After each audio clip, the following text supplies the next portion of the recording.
Hi, and welcome to CryptoBiography. I'm your host, Brandon Starr. This is episode 311 of CryptoBiography, and it's part 18 of The Brick Wall. And here we go. They spoke and thought at length about their problem over the next few days. Carson went to Bill, hoping to get some special knowledge, but Bill had precious little to tell him. "I've seen 2 of his fights and read up about most of the others," he said in his usual rasp. "The thing is, he doesn't really have any weaknesses. You're a bit taller than him and a bit heavier, and so you might have a reach advantage. One possibility is to lean on him, clinch, over and over, put your weight on him. If you do it right and do it enough, you could tire him out." Carson could tell Bill was holding something back. But since you're the underdog and this isn't a title match, all the audience will want to see is action. You clinch over and over, and you'll lose the audience. The judges, too. That means if you don't tire him out, or if you don't do it right, or if he finds a way to counter you, you won't have a hope in hell of winning. Carson thought about this. We can call that my backup plan. But I'd rather fight him straight up. If I do that, what do you suggest? Bill smiled a crooked smile that showed his missing teeth. Back to basics. Block his jabs, slip his punches, punch back hard. "I'd better do some more training," Carson said, and went to the machines. But while he worked out, his thoughts went to Lydia and their child, who would probably come in some 8 months or so. Mid-1901, he thought. He wanted to do well by them. But what did that mean? Would he become another snaggle-toothed old man like Bill, with a store of knowledge but not much else to show for a life of fighting and teaching? Should he be a boxer at all? Well, for now, he was one. He worked out hard that first week, knowing that he would have to give his body some rest in the days leading up to the fight. Every night he came home exhausted.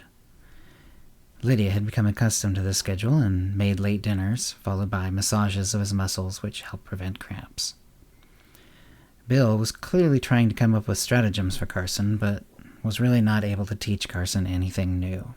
Carson plodded on, knowing that even if he wasn't learning anything else, at least he was strengthening what he did know. He felt strong as he ever had. A small part of him wondered if he did, in fact, have a chance against the Boilermaker. He and Lydia continued to talk, but didn't get too much further in their discussions until the Sunday before the fight. With less than a week, both of them were feeling the pressure to figure something out. "I just don't know why I can't make a decision," Carson admitted. "Fight, don't fight, lose on purpose, try like hell to win." Lydia, who as she often did was lying down looking up at him with her head on his lap, pursed her lips in a way that told Carson she was trying to figure out the best way to say something. As was his wont, he didn't ask her what she was thinking, but went quiet and waited for her. At last she spoke. "I think I know why you can't figure out what to do.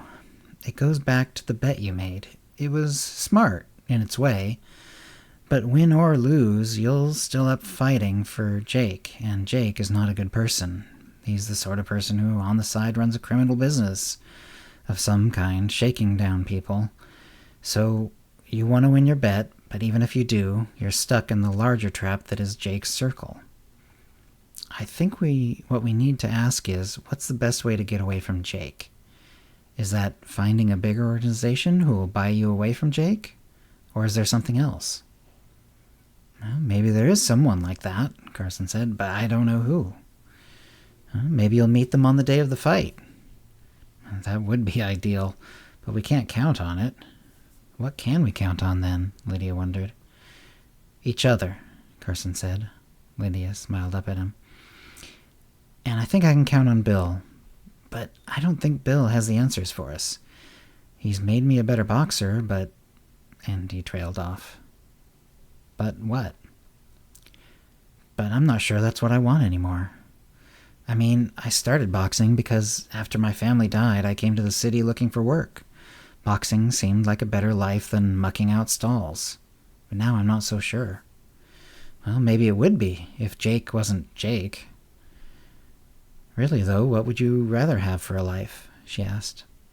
The better question is, what would we rather have? He asked, looking deep into her eyes. We'd better figure that out, she said after a long silence. But that night, they could say no more. But they knew that they were both a team, more than ever, and went to sleep in each other's arms. 3 days before the fight, there was one new wrinkle.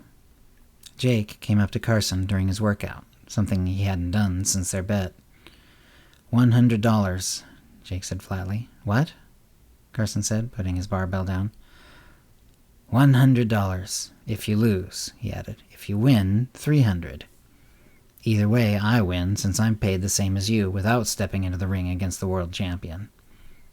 He's trying to get a rise out of me, Carson thought. I must not let that happen. Frankly, I want you to lose, Jake said. Partly because I would finally win that stupid bet and get you on my team for real. And partly because, if you won, it would actually screw up what I have going over with the big boys. They don't want you to win. At least, not yet.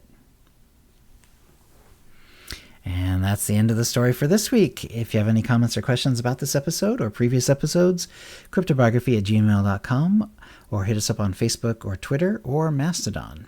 And thanks for listening. Words and music copyright 2023, CryptoBiography LLC, all rights reserved. Characters and events are fictional, fictionalized, or satirical.